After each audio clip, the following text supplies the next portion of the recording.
How to unfollow someone on TikTok. Hi guys, in this video I'm gonna show you how to unfollow someone on TikTok. It's so easy and quick. So let's jump in. First thing, go to your TikTok. Now, now let's say I'm gonna follow this account by click on the plus icon beside their profile.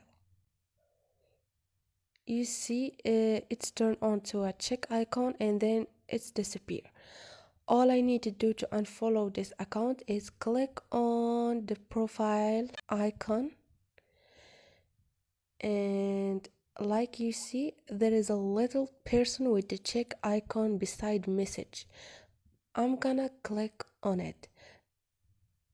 That's mean I did now unfollow them. Now, if you don't remember the person you did followed, all you need to do is go to your profile, click on following, and unfollow people you followed.